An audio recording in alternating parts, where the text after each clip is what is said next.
Assalamualaikum warahmatullahi wabarakatuh. Perkenalkan, nama saya Muhammad Aji Bayaki, Prodi Sastra Indonesia kelas C, NIM 030404229096. Di sini saya akan menjelaskan sedikit tentang hadis.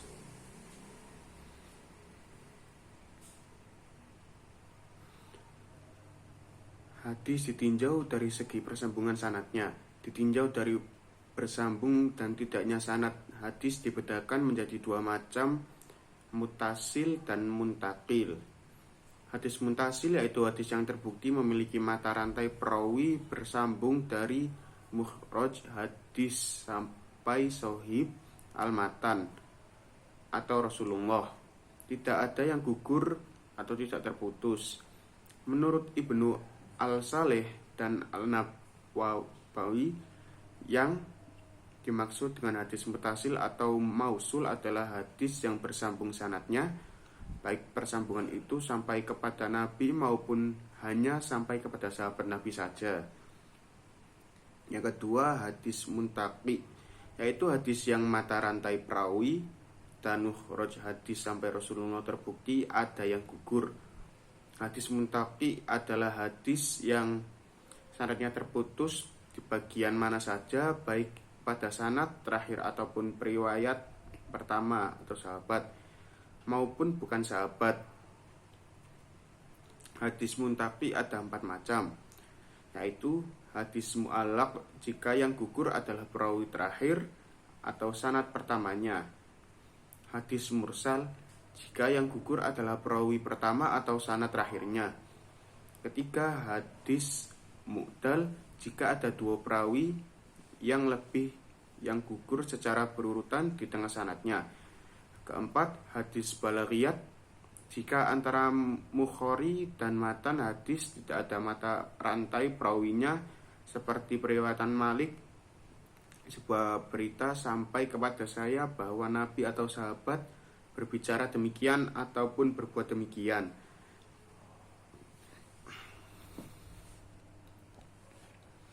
Pembagian hadis ditinjau dari segi kuantitas sanad. 1. Hadis mutawatir. Secara bahasa, kata mutawatir adalah isim fa'il dari bentuk dasar tawatur yang berarti terus-menerus atau kesinambungan.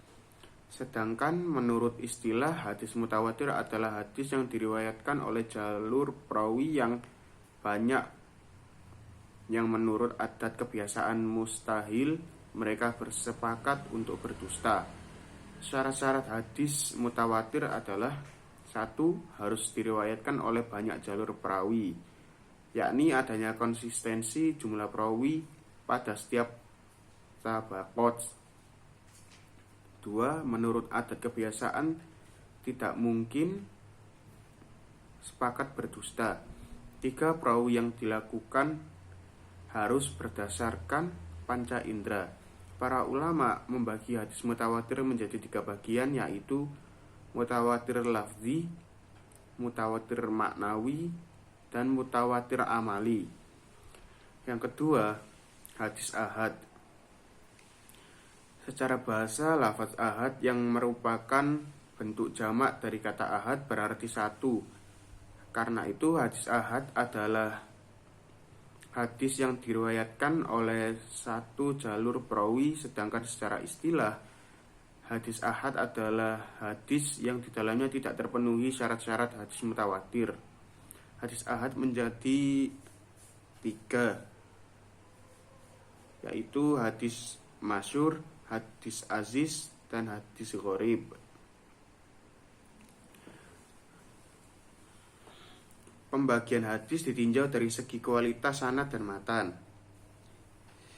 Ditinjau dari segi kualitas sanad dan matannya, hadis dapat dibagi menjadi 3, yaitu hadis sahih, hasan, dan dhaif.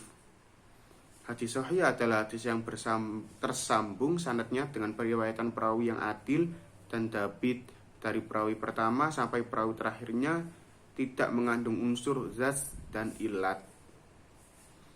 Kedua, hadis hasan adalah hadis yang bersambung sanadnya dengan periwayatan perawi yang adil dan thabit, tetapi nilai kedabitannya kurang sempurna serta selamat dari unsur syadz dan ilat.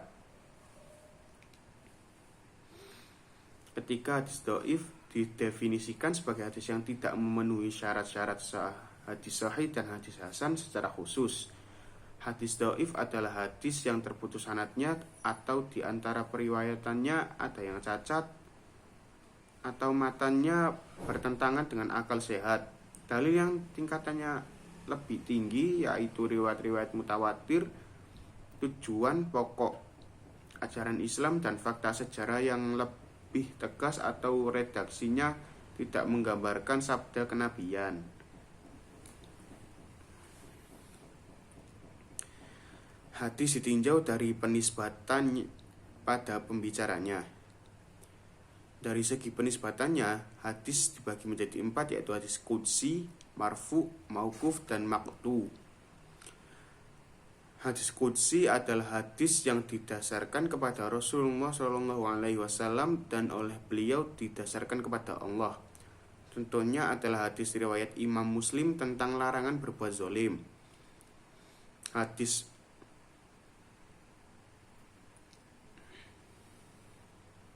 marfu adalah hadis yang dinisbatkan kepada Rasulullah SAW. Sebagian ulama menyebutnya adalah al-had al-nabawi, yakni pertanyaan yang disandarkan kepada Rasulullah atau bersumber darinya. Hadis mauquf adalah hadis yang dinisbatkan kepada sahabat Nabi atau pernyataan yang murni dari lisan para sahabat Nabi SAW.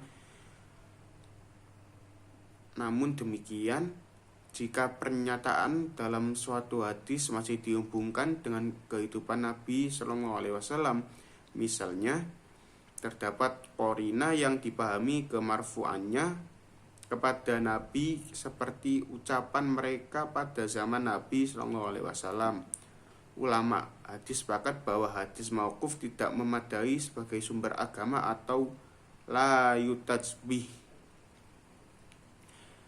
Hadis maqtu adalah riwayat yang dinisbatkan kepada generasi setelah sahabat, yaitu pernyataan murni dari lisan generasi tabi'in, al-tabi'in, dan generasi sesudahnya.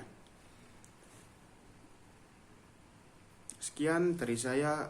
Bila ada kesalahan pengucapan atau kesalahan lainnya mohon dimaklumi. Assalamualaikum warahmatullahi wabarakatuh.